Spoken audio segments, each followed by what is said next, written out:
Olha, só se fala sobre isso nesse verão. São corpos magros circulando por aí. Por quê? Muita caneta emagrecedora também sendo usada no Brasil.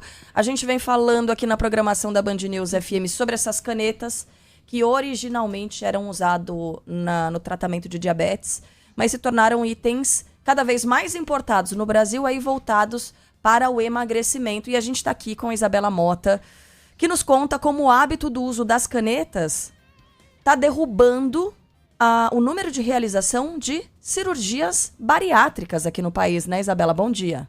Isso, Carla. Bom dia para você, para os nossos ouvintes. A gente tem uma mudança no comportamento de saúde. Já falamos aqui na Band News FM, inclusive, sobre os números de importação das canetas emagrecedoras, que no ano passado foi bem maior, inclusive, do que azeite, salmão, até o celular. Não é mais o equipamento mais buscado no exterior, são as canetas emagrecedoras.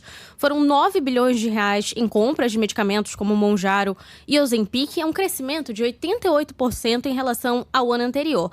Esse medicamento, que ajuda na perda de peso de forma rápida e relativamente simples, está impactando outros sistemas e tratamentos de saúde. A cirurgia bariátrica, que foi vista por anos como um dos principais métodos para tratar a obesidade, já teve uma queda de 20% na procura entre 2023 e 2024. Esses são dados da Sociedade Brasileira de Cirurgia Bariátrica. Caramba, 20% de queda? 20% de queda. É muita coisa. Enquanto a gente está tendo um aumento de 88% na compra das canetas emagrecedoras e também lembrando que daqui a 2 meses a gente tem quebra de patente do Ozempic, que utiliza a semaglutida como princípio ativo, então uma mudança ainda maior é esperada.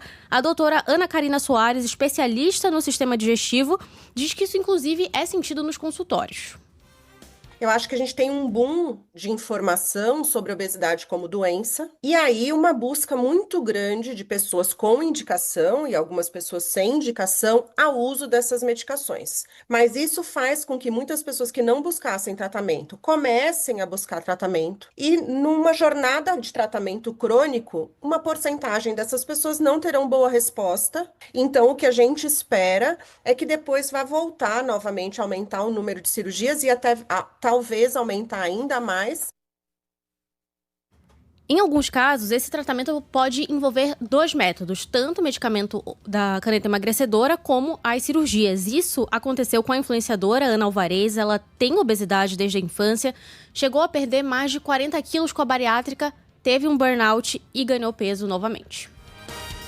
Eu comecei a medicação para controle da obesidade, para me ajudar com a saciedade e com a fome, porque elas voltaram a ficar muito alteradas, então eu tinha muita fome. Eu tinha uma saciedade, mas ela durava pouco tempo, e em 1 hora eu já estava com fome novamente. Tudo isso, tanto quando eu fiz a bariátrica, quanto utilizando as canetas, eu continuo fazendo dieta e exercício físico. Então é um pilar bem complexo, que inclui também tratamento com a psicóloga.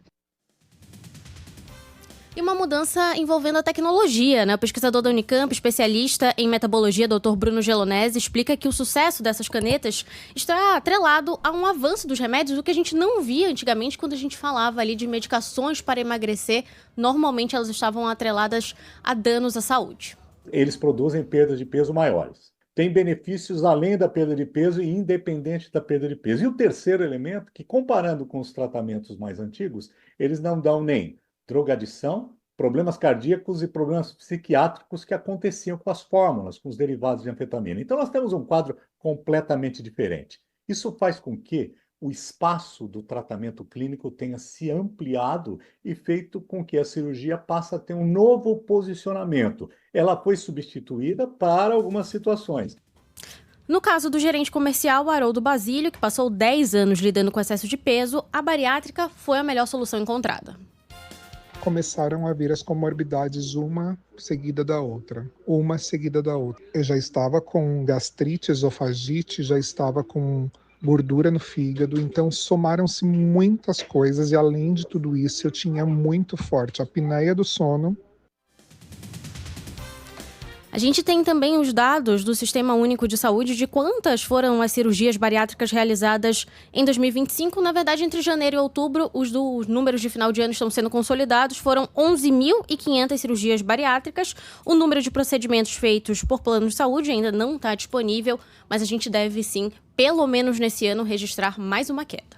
Gente, estamos assistindo a um novo momento, e não é um exagero, da economia e da saúde, porque os laboratórios estão dedicados a avançar nas pesquisas e no desenvolvimento de outras canetas emagrecedoras com efeitos ainda mais potentes e menos efeitos colaterais, né? Porque as náuseas, por exemplo, às vezes afastam as pessoas desses tratamentos. A gente está vendo uma ampla utilização, quase que descontrolada, das canetas emagrecedoras, até por causa da venda paralela, né? Tem gente trazendo medicamento do Paraguai, usando aqui. Tem medicamentos sendo vendidos aí por metade do preço e você não sabe exatamente qual foi a origem desse medicamento. As farmácias têm sido assaltadas para que essas canetas sejam levadas e comercializadas nesse mercado paralelo. E aí você está trazendo essa informação do ponto de vista da saúde, que já é uma mudança muito importante, por exemplo, nessa queda brusca na realização das cirurgias bariátricas. Mas já há algo que se chama de a economia da magreza, que é um impacto muito grande no varejo e na indústria. Ou seja, as empresas, todas as indústrias, serviços e tal, estão preocupadíssimas com os efeitos e as mudanças no consumo dos consumidores, de alimentos, de mudança de comportamento para ir em restaurante. Não é bobagem, não. A gente está falando de uma mudança muito importante no Brasil, nos Estados Unidos, na Europa, mas a gente está bem de olho nesse comportamento aqui no Brasil. Ontem mesmo, a Sheila citava uma postagem, uma rede social de um restaurante que se adaptou, né? Um restaurante de comida japonesa, Mas que se adaptou. não entrega. Tem alguém fazendo matéria aqui na redação sobre esse assunto. Ah, não, tudo bem. Pode falar? Mas, a Isa vai fazer reportagem ainda sobre isso, mas é um restaurante que inventou o rodízio Monjaro. Deu nome, rodízio Monjaro, que é um rodízio menor. Já fez uma adaptação de mercado. As marcas vão ter de fazer isso, né, Isa? Já tem feito isso, né?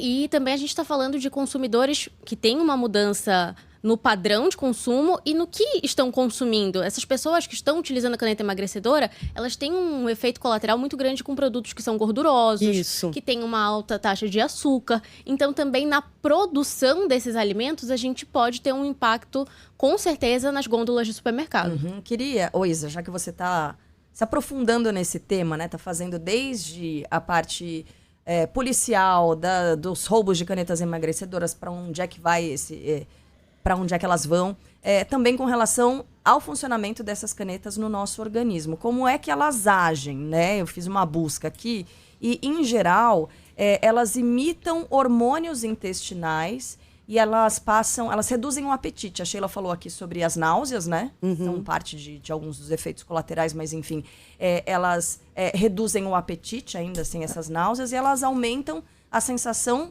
de saciedade. Elas agem também no cérebro. Então, em geral, o que ela faz é a pessoa comer menos mesmo, né? É isso mesmo, porque a gente está falando de um tratamento, em tese, para a obesidade, que é uma doença crônica e neuroquímica. Então, você tem uma mudança no seu cérebro, nos neurotransmissores. Então, por isso, também, o tratamento envolve essa questão psicológica, mental, psiquiátrica. A caneta emagrecedora, ela não vai agir somente no seu sistema digestivo, você vai ter uma sensação alimentar de saciedade também. E hoje em dia, a gente está falando muito do Monjaro, que é o medicamento mais tecnológico para esse tipo de tratamento. Ele não tem tantos efeitos colaterais como a gente via até alguns meses atrás, o Ozempic, o Wegovy, porque são princípios ativos diferentes. A semaglutida, no caso do Ozempic, e a tirzepatida, no caso do Monjaro. E a expectativa de quem precisa desse tratamento, quem tem obesidade e precisa desse tratamento, é que com a tecnologia a gente tenha cada vez menos efeito colateral. Agora é o seguinte, os gente. laboratórios trabalham nessa direção. Só para acrescentar, nos lares adeptos ao tratamento, a informação é de uma retração superior a 50% no consumo de categorias historicamente resilientes, como as bebidas açucaradas e os itens de alto teor de gordura. Olha o impacto disso. Ouvinte nosso Quanto? falou... 50%? 50%. Nos lares, de mudança nesse padrão de consumo. Ouvinte nosso aqui falar que trabalha na Atacadão. Falou, já é perceptível essa mudança no consumo das pessoas. Fernando Andan aqui, Sheila, ele é dono de um restaurante de massas e disse que aumentou demais o número de adultos que come o prato para criança. que pedem um prato para criança porque não dão conta do prato para Menor quantidade, tá vendo só?